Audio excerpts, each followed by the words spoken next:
చెప్పాల్సిన అవసరం ఉంది. ఇప్పుడు చదువుకుంటున్న వాళ్ళు కాక పాత వాళ్ళ గురించి మేము మాకంటే ముందు వాళ్ళు 10th చదవాలంటే 6 కిలోమీటర్లు పోయేవాళ్ళు.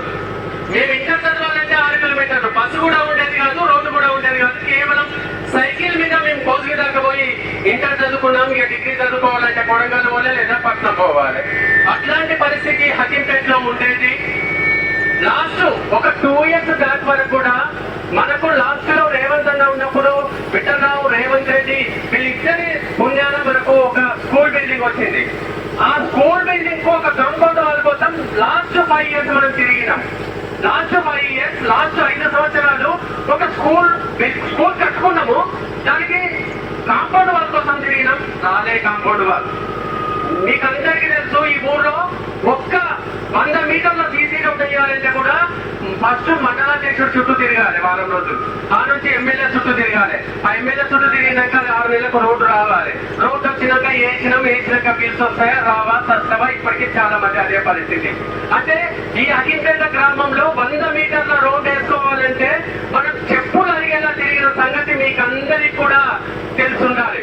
మీకందరికీ తెలుసు ఈ ఊరు ఎంత వెనుకబడి ఉన్నది. నేను ఒకప్పుడు నేను కూడా హైదరాబాద్ వెళ్ళినప్పుడు ఉద్యోగం లేదు.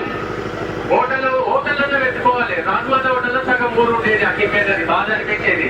నా ఊరు వచ్చి హోటల్ ఉంటుంది, లేదా ఎక్కడ ఉంటుంది బిల్డింగ్ గట్ట దగ్గర కింద మానుకొస్తారు. ఇంటికాడ పిల్లలు వదిలేసి దుబాయ్ పోతుమా అని చెప్పేసి పరిస్థితి హకీంపేటలో ఉండేది.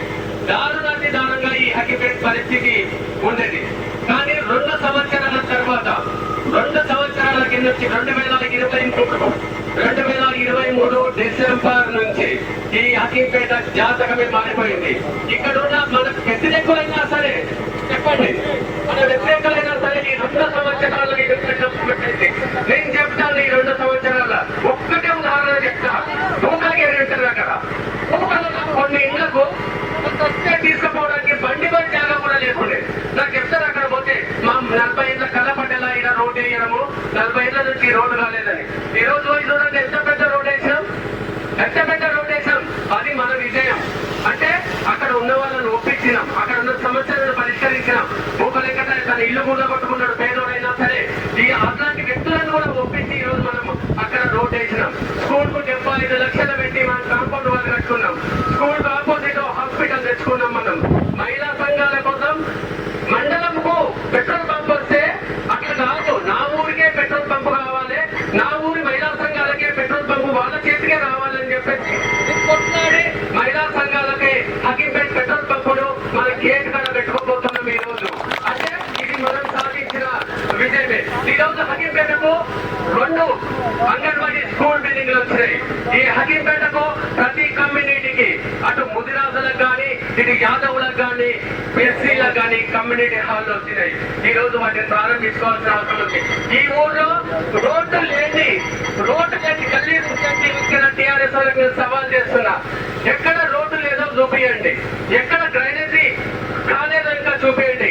అన్ని తీసుకొచ్చినాం. ఇప్పటి వరకు హకీంపేట విలేజ్ కు దాదాపు 6 కోట్ల విలువైన పనులు తీసుకొచ్చినాం.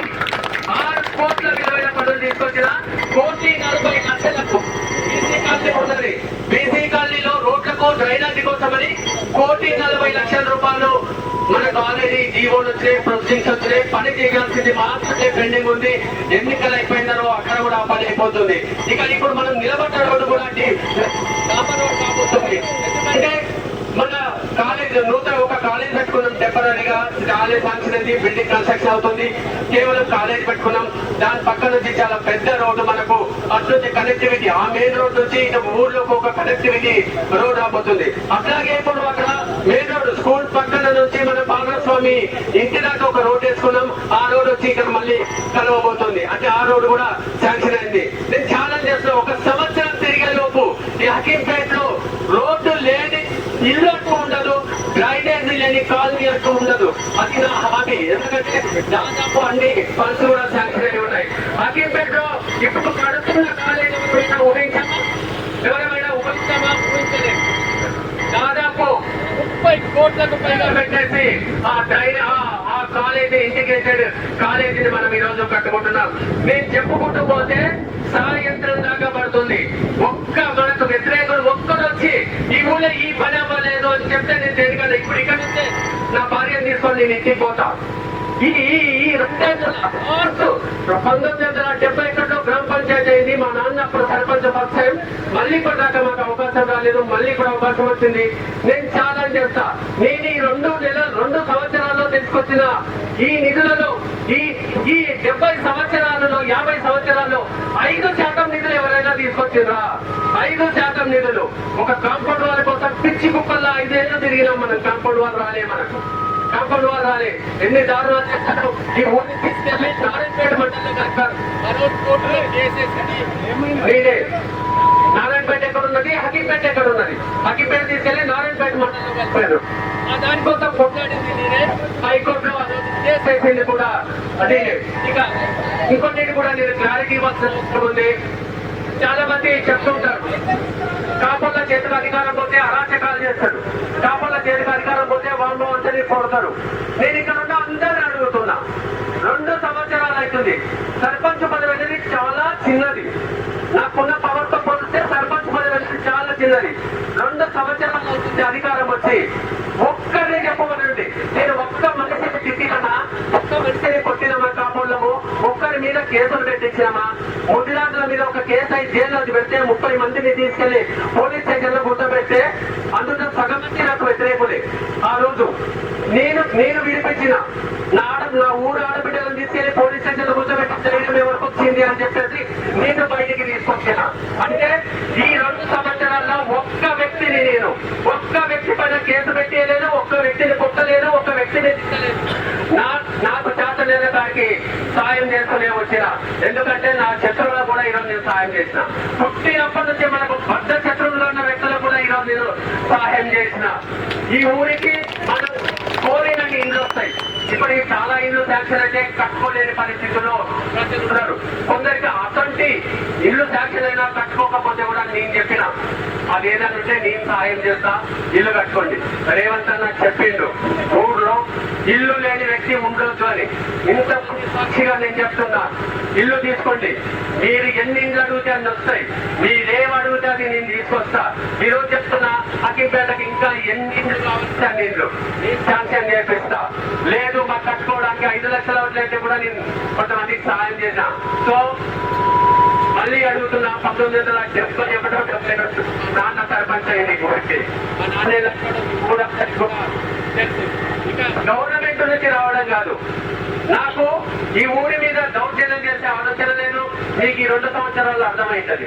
ఇక లంచం, డబ్బులు తినడం. మీరు చెప్పండి, ఇక్కడ ఈ 2 సంవత్సరాల్లో ఎవరి దగ్గరైనా ఒక్క రూపాయి అడిగినా? ల్యాండ్ అక్విజిషన్ మల్లన్న సాగర్ లో కేసీఆర్ 14 ఊర్లను ఖాళీ చేపిస్తే మల్లన్న సాగర్ లో నా గ్రామ స్థాయి లీడర్లు 100 కోట్లు సంపాదించారు రైతుల పేర్ల మీద ముంచి. నేను ఇక్కడ అడుగుతున్నా, చాలా మంది పేద రైతులు ఉన్నాక హైదరాబాద్ వస్తే నేను కార్ కిరాయి ఇచ్చి నేను వాళ్ళకి కిందకే పెట్టించి పంపించిన. మీరు ఇక్కడ దగ్గర రాకండి, మీకు వచ్చి కార్ కిరాయి పెద్ద ఖర్చు, ఆ ఖర్చు మీరు పెట్టుకోలేరు అని చెప్పేసి నేను ఖర్చు పెట్టుకొని వాళ్ళని అందరినీ కూడా మళ్ళీ హకీంపేటకు పంపించిన. దాదాపుగా అక్కడ కొంత మైనస్ జరిగింటది, కొన్ని ల్యాండ్స్ పోయినాయి. నాకు బాధ ఉన్నది. కాకపోతే నాకు చేతనైనంత వరకు, నేను చేయగలిగినంత వరకు నేను ఆ రోజు హనుమంత కట్ట కూర్చొని ఆ రోజు